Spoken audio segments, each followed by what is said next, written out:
guys, I'm Lindsay Moore. I live on Lake Bowen in Spartanburg, South Carolina. My blog, Just a Little Organic, chronicles my life and I share my passion for food and wholehearted living with friends and family.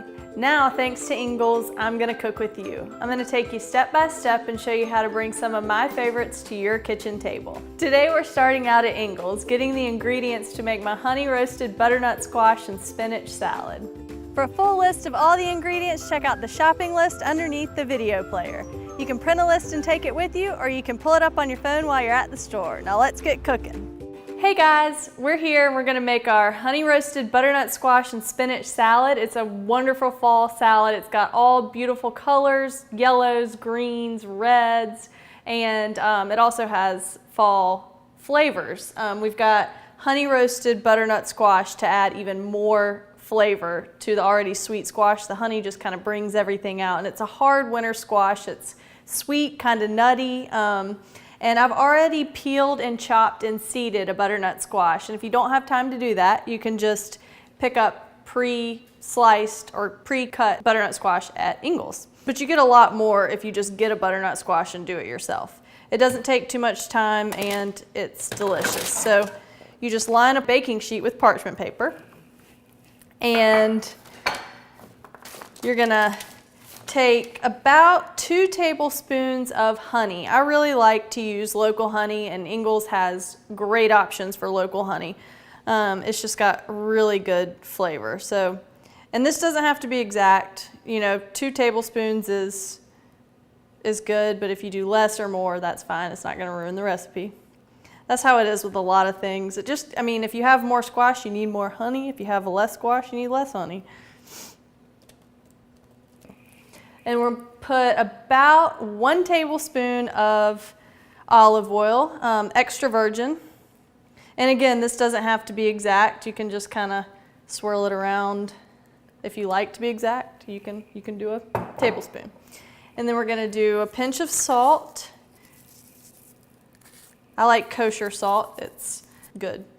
And then a pinch of pepper. This is fresh ground pepper. Even though it's in this little container, I did grind it fresh.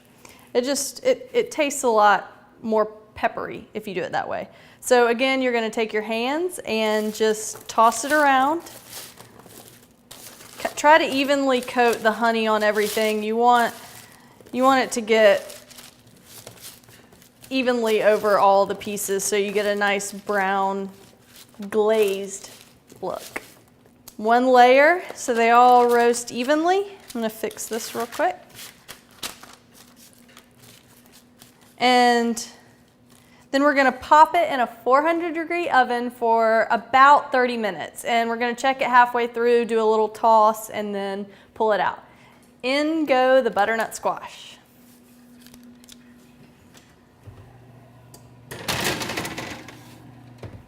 I'm gonna set the timer for 15 minutes to remind me to flip everything, just to check. And it'll get fork tender when it's ready. So meanwhile, I'm gonna make the vinaigrette and chop the spinach. You don't have to chop spinach, but I like it chopped. It's just easier to get on a fork and eat. So I have rinsed and dried spinach. I get organic spinach. Ingles has I think it's Harvest Farms, Harvest Farms spinach, and it's delicious.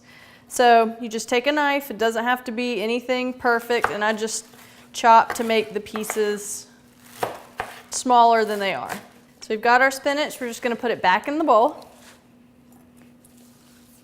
And then we're gonna get to making our dressing. We're gonna make a vinaigrette, and vinaigrette is traditionally 3 parts oil to 1 part vinegar, but there are a lot of factors that play into the ratio. First, we're gonna add, and this doesn't have to be in any special order except for the oil has to be last. 1/4 a cup of pomegranate juice, 2 tablespoons of balsamic vinegar,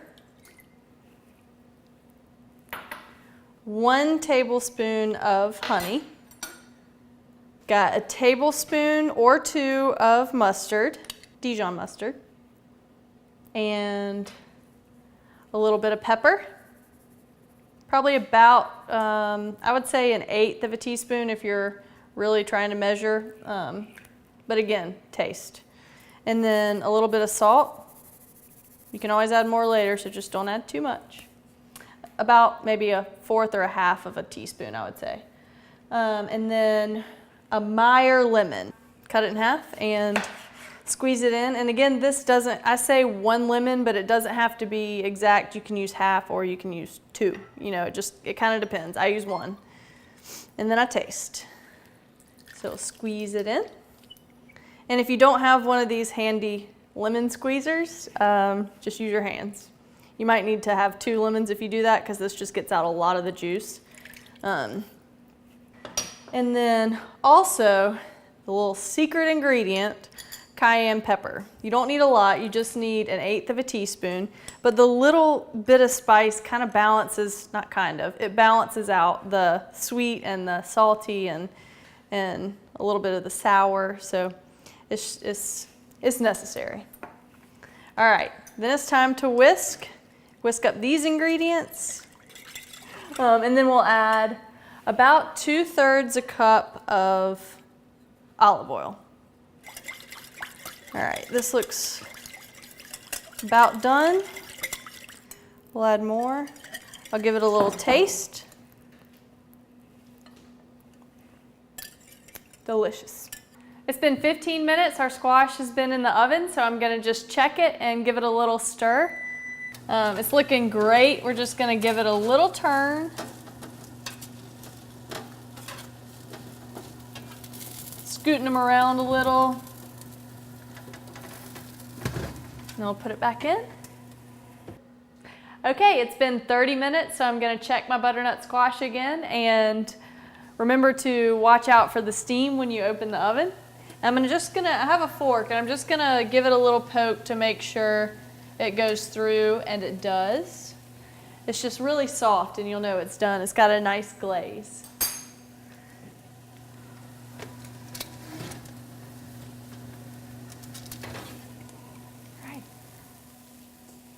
And we're gonna let this cool.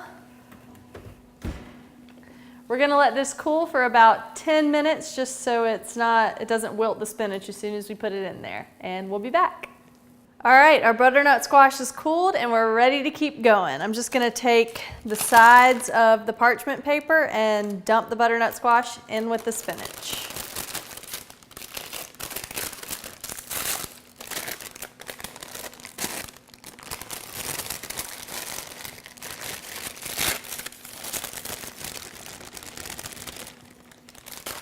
If you don't have parchment paper, or if you did it straight on a pan, just grab a spatula and throw it in.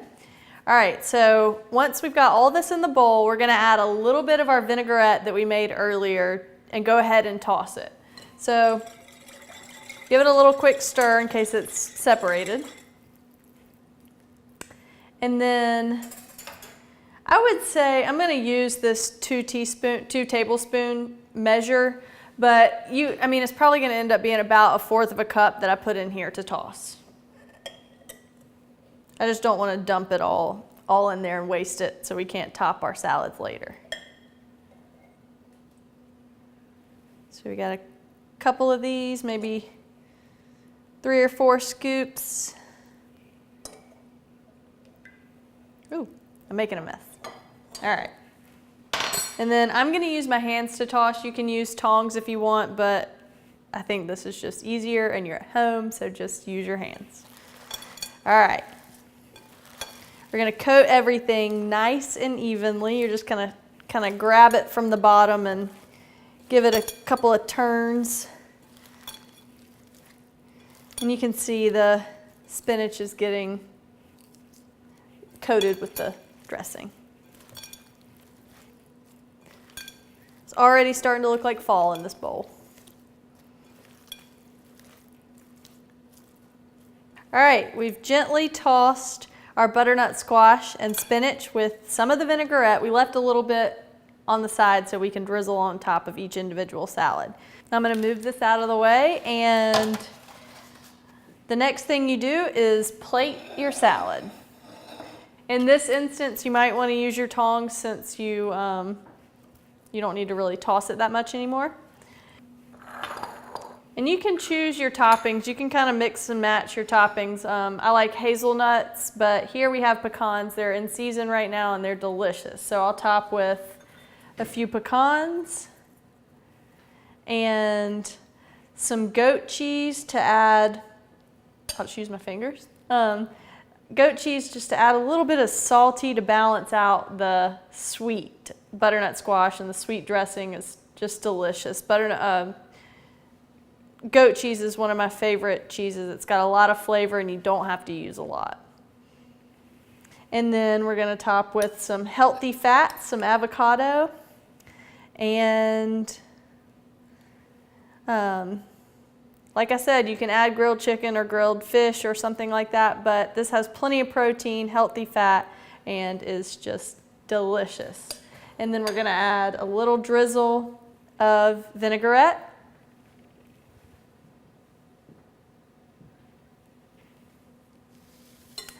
And voila, we have our honey roasted butternut squash and spinach salad topped with pecans, avocados, goat cheese, and drizzled with pomegranate vinaigrette. We're all out of time for today, but I want to thank you for joining us here at the Ingles table. Remember, you can find this recipe, videos, photos, and more on the website at inglestable.com. Until next time, I'll see you online.